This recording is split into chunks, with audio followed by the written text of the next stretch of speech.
Thank you, Minister, and for your patience. First of all, I want to put on the record here that I am very much in favour of this bill. I think there are aspects of this bill that are excellent. I'm very much in favour of it and all the work that's gone into it. And I'm very much in favour of the cross-party relationship in relation to the bill. I do have grave concerns about one aspect of the bill. My bill, or my amendment to the bill, or indeed the 2016 bill as it originally stood last week, before it was the victim of political theft. It's very interesting that Fianna Fáil are sitting here, or representatives of Fianna Fáil are sitting here, and it is a completely different bill from the one that Jim O'Callaghan brought in.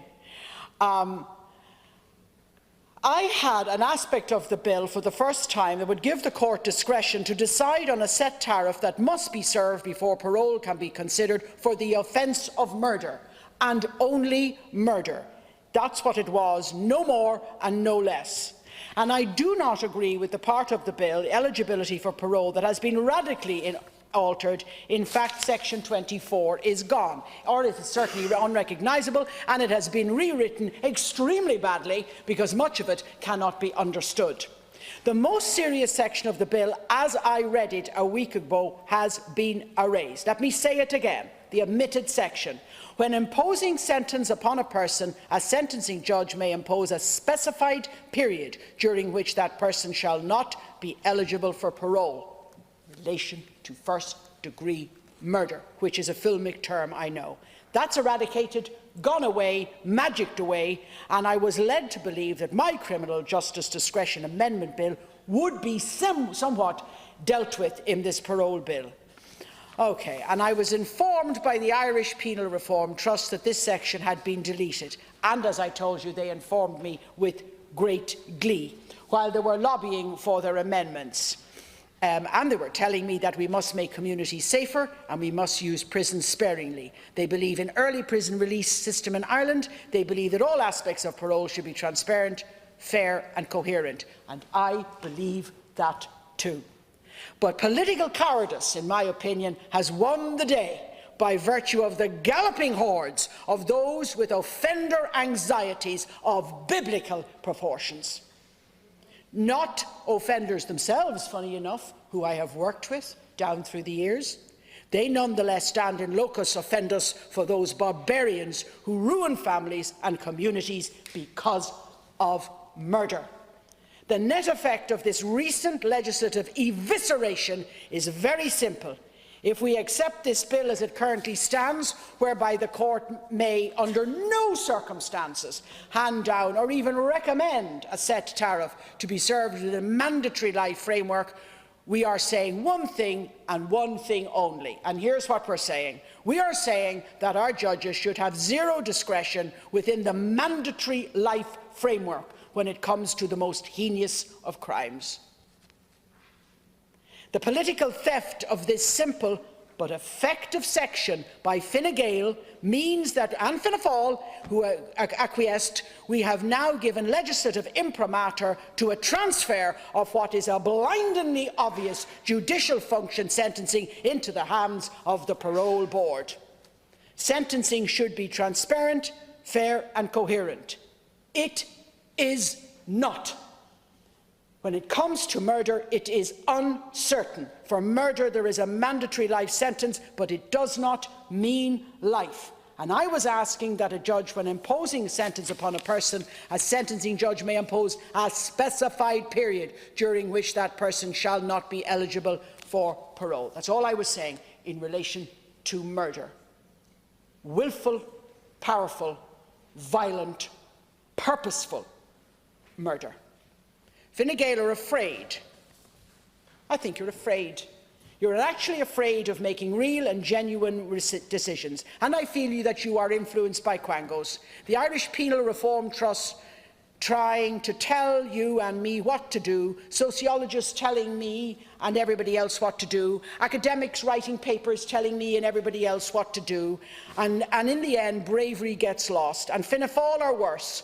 Because if I asked Jim O'Callaghan's bill, which is now unrecognisable, and they were jumping up and down praising it, and if I was to ask any Fianna Fáil representative, could they tell me the difference between Jim O'Callaghan's bill as it came in here and the bill as it stands today, I bet they wouldn't pass that exam.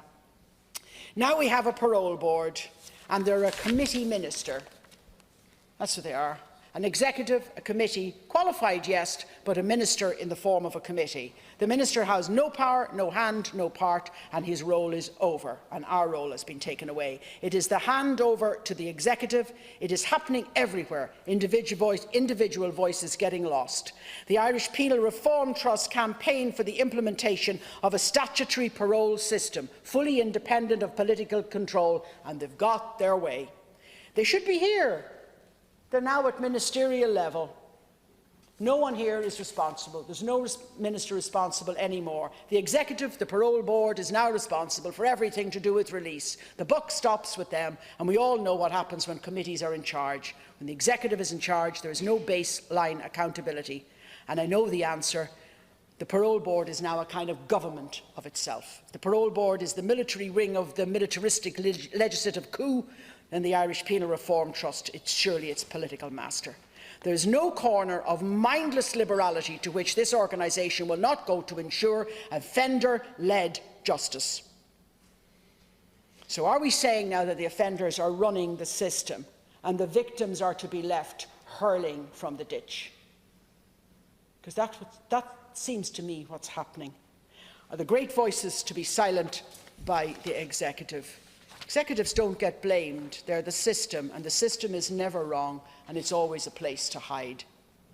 And what are the victims? What of the victims? We had hundreds, met hundreds of the victims of murder, families whose children, mothers, fathers, brothers, sisters, their impacted lives, their feelings, their intellect, and the internal, eternal damage, the death of their sons, daughters, mothers, fathers, aunts, uncles or parents. But the Irish Penal Reform Trust is very concerned about the potential impact of victim input on parole outcomes. They say, and I quote, "Where submissions by victims are permitted, the legislation should provide for what can be included." I think Senator Bacek, who was one of the people involved in developing the whole area of victim impact statements, should look very carefully at that. Who thought it was a good idea to get rid of my section in the bill? Who believes it's right to ignore the victims of murder, or to not allow a judge imposed a specified period during which that person shall not be eligible for parole? What this bill in its current state is saying within my section is that our judicial system is one purely based around reform and not around punishment, any kind of punishment. And there's something wrong with you if you mention the area of punishment. And no judge is allowed to even suggest such a specified period, even with the gravest crime of the willful violence of the taking of a life. Even when I argue like this, people don't believe. I was an educationalist all my life. I believe totally in rehabilitation. I believe totally in change. I've atoned most of my life for my own sins and forgiven the sins of others in relation to my own life. But I also believe in equality before the law. And the Irish Penal Reform Trust were writing again to me today to point out to me why I was so wrong. Keep referring throughout their entire summary of the bill and their subsequent lobbying about clarity, transparency and fairness. It's like, as I said, the memorare going through all their arguments. Every second sentence is clarity, transparency and fairness. Well, where is the clarity, transparency and fairness for the victims? Where is it? Because it's certainly not in mandatory life sentences in relation to certainty. It is not there. One of the victims said to me, "Justice will never happen for us because nobody ever believes that murder will happen to them." And you know why they don't believe it? Because it's too ugly.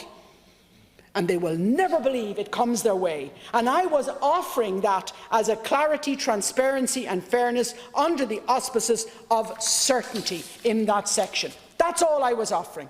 You cannot have clarity without certainty. You cannot have transparency without certainty. And you certainly can't have fairness without certainty.